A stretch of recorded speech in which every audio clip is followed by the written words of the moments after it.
فاتحہ.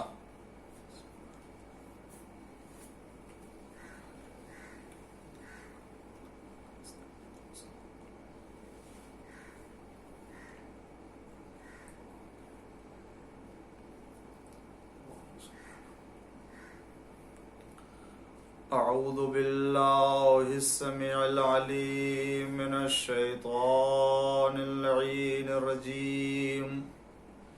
بسم اللہ الرحمن الرحیم. الحمد للہ المعروف من غیر رؤیت والخالق من غیر منصبت. خلق الخلائق بقدرت واستعبد الارباب بعزت وساد العظماء بجود. والصلاة والسلام والتحية والإكرام على البشير النذير السراج المنير حبیب الہ العالمین ابی القاسم محمد وعلى آلہ الطیبین الطاہرین المعصومین المظلومین المنتخبین المنتجبین الغر المیامین الذين أذهب الله عنهم الرجس وطهرهم تطهيرا. اللهم صل على محمد لا سيما الإمام المبين بقية الله في الأرضين الحجة الثاني عشر والمهدي المنتظر عجل الله تعالى فرجه الشريف. اللهم لعن أول ظالم ظلم حق محمد وآل محمد وآخر تابع له على ذلك. اللهم لعن العصابة التي جاهدت الحسين وشايعت وبايعت وتابعت على قتله. اللهم لعنهم جميعا. أما بعد فقد قال الله الحكيم في قرآن الكريم وقوله الحق.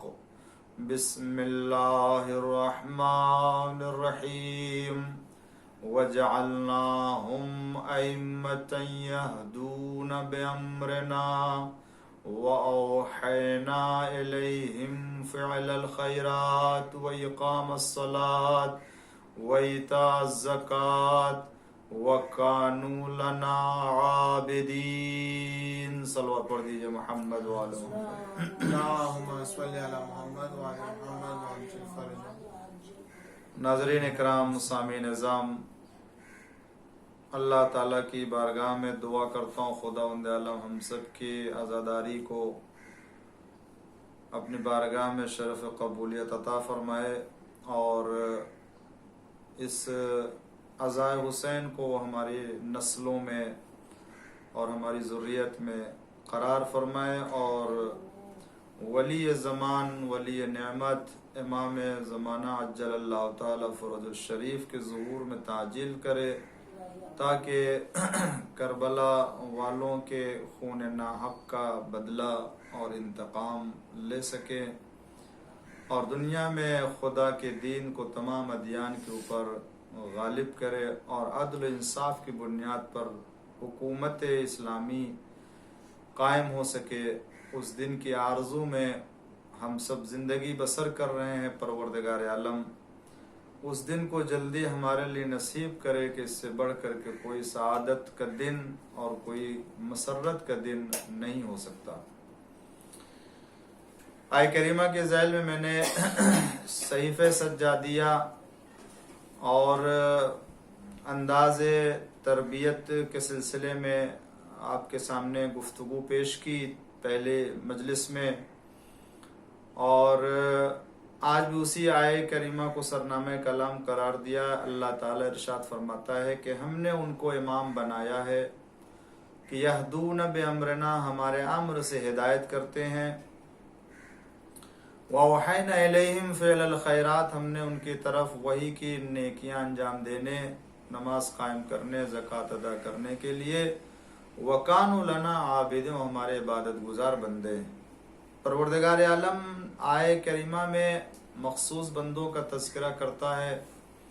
اور ویسے مخصوص بندے کے جو حکم خدا سے ہدایت کرنے والے ہیں، اور اسی کے اشارے سے دستورات اسلام اور دستورات اور احکام خداوندی کو لوگوں کے درمیان جاری کرنے والے ہیں، اور اسی کے ساتھ ساتھ نماز قائم کرنے اور زکوٰۃ ادا کرنے، نیکیاں انجام دینے، اور وہ خود بھی عبادت گزار۔ ایسا نہیں کہ وہ ان سب تمام احکام کو، دستور کو لوگوں تک پہنچانے والے ہیں لیکن ان سے اس کا کوئی تعلق نہیں ہے۔ یہ ایک صفت ہے کہ جو اسلامی حاکم اور الہی راہبر اور رہنما کے لیے کہ وہ جن چیزوں کو لوگوں تک پہنچا رہا ہو وہ ان چیزوں کو انجام بھی دے رہا ہو، اور اللہ تعالیٰ کی عبادت اور بندگی اور اس کے اطاعت میں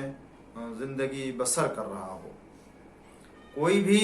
خدائی نمائندہ خدا کی عبادت اور اطاعت سے الگ نہیں ہو سکتا ہے۔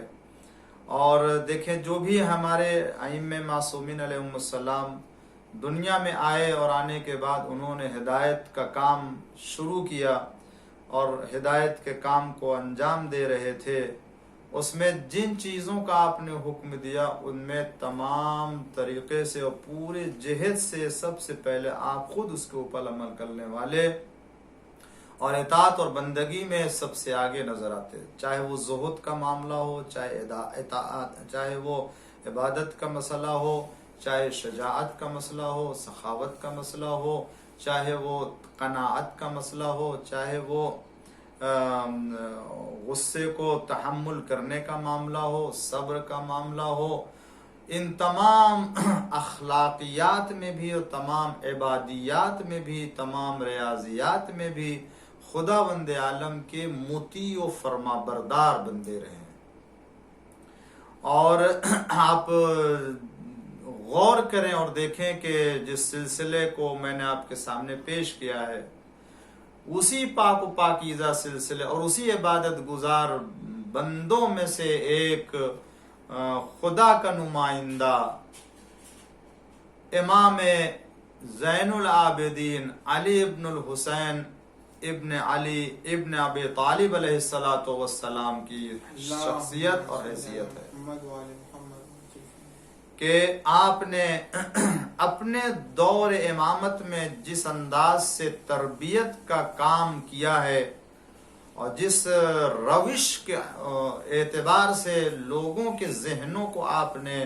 اسلام کی طرف اور اسلام کے احکام و دستورات کی طرف موڑا ہے، وہ ایک اپنے روش ہدایت اور روش تبلیغ میں منفرد روش ہے کہ جو کسی اور جگہ نظر نہیں آتی ہے۔ جو میں نے آپ کے سامنے خود صحیفہ کاملہ اور صحیفہ سجادیہ کے سلسلے میں باتیں پیش کی تھی کہ جو امام علیہ السلام نے اس سلسلے میں کام کیا اور جو سرمایہ مسلمانوں کے لیے، انسانوں کے لیے پیش کیا ہے، وہ قیامت تک کے لیے راہنما اور نمونہ عمل کے طور سے، جس میں آپ نے مختلف قسم کی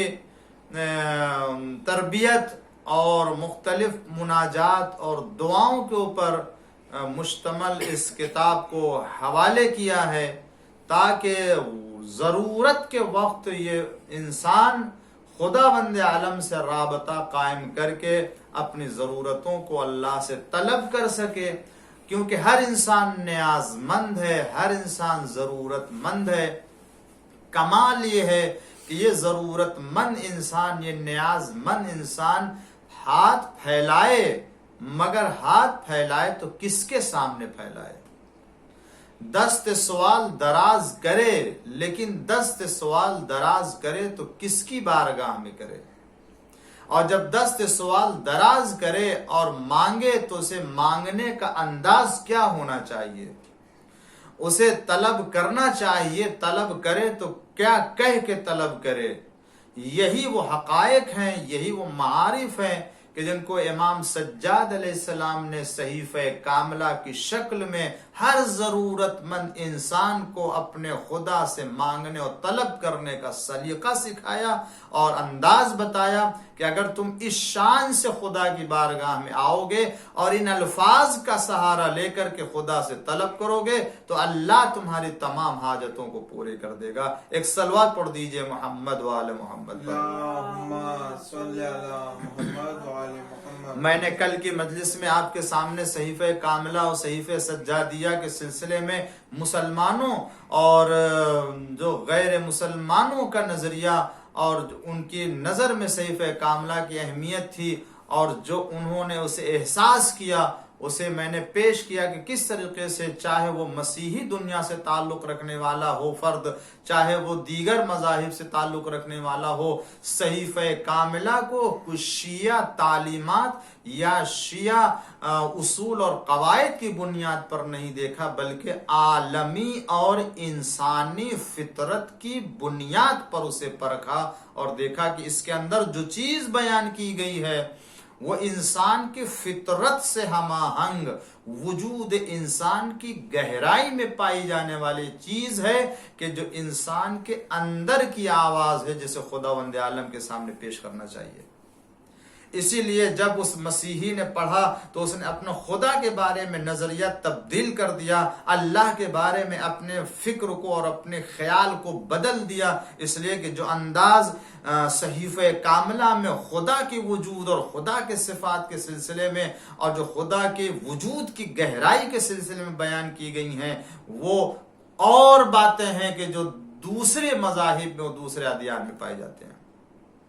اسی لیے عزیزان گرامی، لیکن ایک بات اور میں عرض کروں، صحیفہ کاملہ کو وجود میں لانے اور اسے ہدایت کے سرمایے کے عنوان سے عالم انسانیت کے حوالے کرنے کے مقاصد میں سے ایک اور جو مقصد رہا ہے اور ایک اور جو سبب رہا ہے وہ یہ کہ جس کی طرف بہت کم اشارہ کیا جاتا ہے یا یہ کہ اس کی طرف بہت کم لوگ توجہ کرتے ہو، یہ کہ امام سجاد علیہ السلام نے صحیفہ کاملہ کی شکل میں دعاؤں کے مجموعے کو اس وقت آپ نے لوگوں کے حوالے کیا کہ جو دور مشکلات کا دور تھا، یہ دور ایسا دور تھا جس دور میں اسلام کی فتوحات کی بنا پر اور اسلام آگے بڑھ رہا تھا اور اپنے سرزمین سے نکل کر کے غیر اسلامی سرزمین پر اسلام پہنچ رہا تھا، تو وہاں کی جو کلچر اور وہاں کی جو تہذیب تھی وہ کلچر اور وہ تہذیب بھی اسلام میں داخل ہو رہی تھی اور غیر مسلم کلچر اسلامی معاشرے کو متاثر کر رہا تھا اور مسلمان باہر کے کلچر سے اور باہر کے تہذیب سے آشنا ہو رہا تھا، اور اس طریقے سے بہت سے مسلمانوں نے بھی اور اس وقت اسلام کی جو ذمہ دار افراد تھے انہوں نے بھی یہ کام کیا کہ جب وہ غیر اسلامی کلچر اور غیر اسلامی مذاہب کے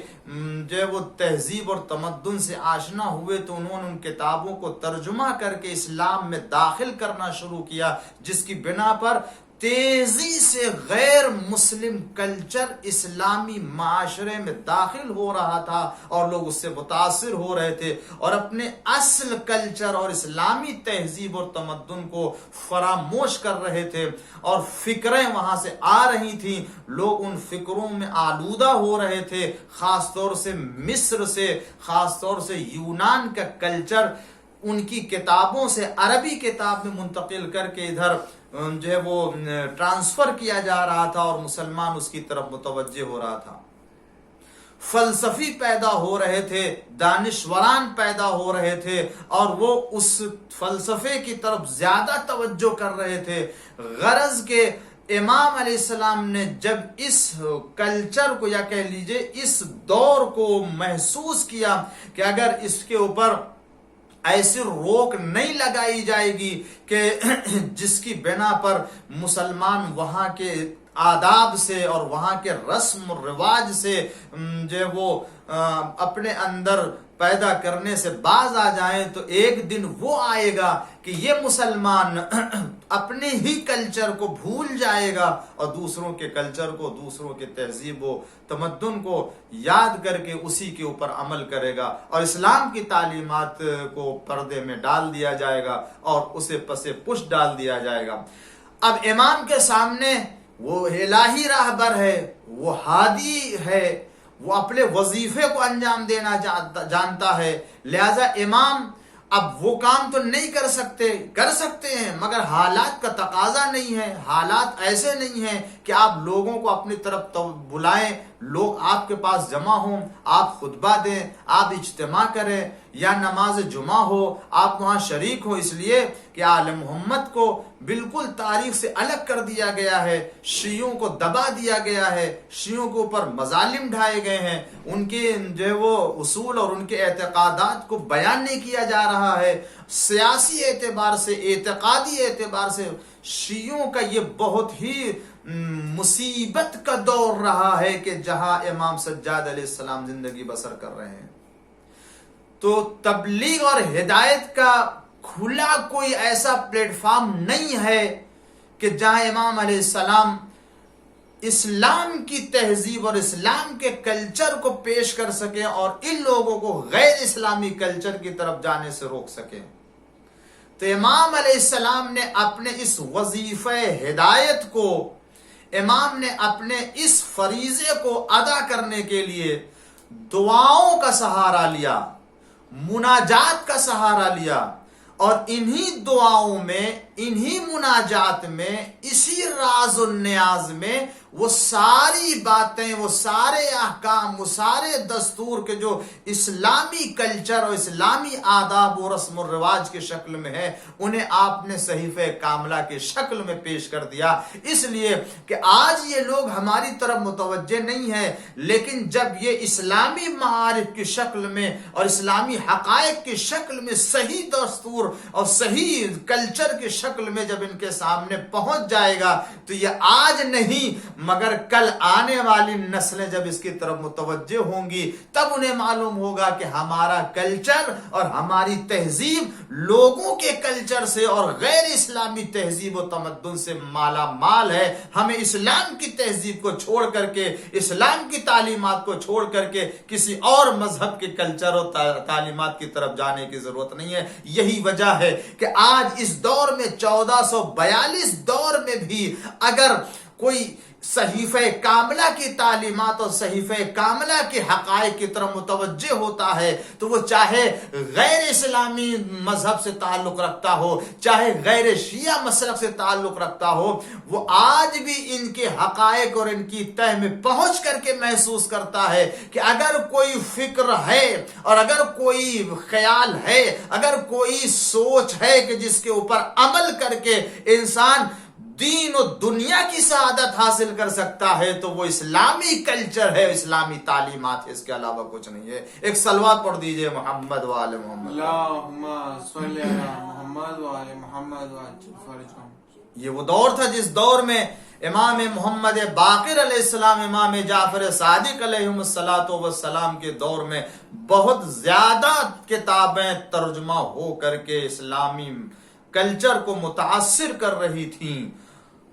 یہ کتابیں، اور امام علیہ السلام نے بھی اپنے دور میں ایسی تعلیم اور ایسی جو وہ تربیت کا انتظام کیا کہ لوگوں کو اسلام کی تعلیمات کے اوپر روک کے رکھا، بلکہ لوگوں کو بھی مجبور کر دیا اس بات کے لیے کہ اسلام کے خیال اور اسلام کے فکر کو معلوم کرنا چاہیے کہ ان تمام چیزوں کے بارے میں اسلام کیا کہتا ہے۔ عزیزان گرامی، صحیفہ کاملہ وہ عظیم ترین کتاب کا مجموعہ ہے کہ جس کو میں نے کل عرض کیا تھا کہ اسے کتاب علم اور کتاب بصیرت اور کتاب معرفت کا نام دیا جائے تو بیجا نہ ہوگا بلکہ بجا ہوگا۔ ہر چیز کی معرفت، ہر چیز کی بصیرت اور دنیا کے تمام مختلف علوم کا وجود صحیفہ کاملہ سجادیہ میں ہے۔ جس کو امام نے ان تعلیمات کو پیش کر کے تمام لوگوں کو بے نیاز کر دیا ہے دیگر تہذیب سے اور دوسرے تمام آداب و رسوم و تعلیمات سے. ہمیں کہیں اور جانے کی ضرورت نہیں ہے، ہمیں کسی اور طرف بھٹکنے کی ضرورت نہیں ہے. ہم جس مذہب کے اوپر اور جس دین کے اوپر قائم، الحمدللہ الحمدللہ ہمارا دین، ہمارا مذہب ایسی پختہ تعلیم ہمارے لیے مہیا کرتا ہے کہ جس کے اوپر عمل کر کے انسان اپنے کمال کی منزل تک پہنچ سکتا ہے. اسے کسی اور تعلیم کی ضرورت نہیں ہے، نہ اسے کسی اور خیال کی ضرورت ہے، نہ اسے کسی اور فکر کے پیچھے جانے کی ضرورت ہے. اسی صحیفہ کاملہ سجادیہ کے سلسلے میں آپ دیکھیں جو روایتیں بھی پائی جاتی ہیں اور جو اس سلسلے میں جو واقعات پائے جاتے ہیں، اس سلسلے میں جو دیگر حقائق پائے جاتے ہیں، ان کو معلوم ہونے کے بعد پتہ چلتا ہے کہ واقعی کیا منزلت ہے اور کیا عظمت ہے صحیفہ کاملہ کی. ہم ان تمام دعاؤں کو عزیزان گرامی اپنے گھروں میں ورد کرنا چاہیے، اپنے بچوں کو تعلیم دینا چاہیے، نوجوانوں کو صحیفہ کاملہ جیسی فکر سے آشنا کرنا چاہیے کہ امام سجاد علیہ السلام نے خداوند عالم سے ہر چیز کے بارے میں کس طرح سے طلب کرے اور کیسے طلب کرے اسے سکھا دیا ہے اور تعلیم دے دیا ہے. کہ اگر کوئی اس کا جواب لانا چاہے تو میں نہیں سمجھتا ہوں کہ دنیا میں کوئی اس کا ثانی پیش کر سکتا ہے، اس کا کوئی جواب پیش کر سکتا ہے. اس لیے کہ یہ کلام خالق کے بعد اور کلام مخلوق کے سب سے اوپر اور سب سے الگ درجے اور سب سے مقدم ہے تمام کلام کے اوپر. جب خود صاحب صحیفہ کاملہ کا ثانی دنیا میں نہیں ہو سکتا، جب صاحب نہج البلاغہ کا ثانی دنیا میں نہیں ہو سکتا، تو پھر خود نہج البلاغہ کا ثانی بھی دنیا میں نہیں ہو سکتا، پھر خود صحیفہ کاملہ کا بھی ثانی دنیا میں نہیں ہو سکتا ہے. اس لیے کہ جب متکلم نہج البلاغہ کے مانند دنیا میں کوئی نہیں ہے تو نہج البلاغہ کا جواب بھی نہیں ہو سکتا ہے. اور جب امام سجاد علیہ السلام کی شکل میں متکلم صحیفہ کاملہ کا ثانی اور جواب نہیں ہو سکتا ہے تو صحیفہ کاملہ کا جواب بھی دنیا میں نہیں ہو سکتا ہے. اس لیے کہ یہ وارث علوم پیغمبر کے زبان سے ادا ہونے والے جملے ہیں، فقرے ہیں. یہ وارث پیغمبر کی دہن مبارک سے ادا ہونے والے دعاؤں کا مجموعہ ہے. یہ وارث علی اول کے زبان سے ادا ہونے والے فقرے ہیں.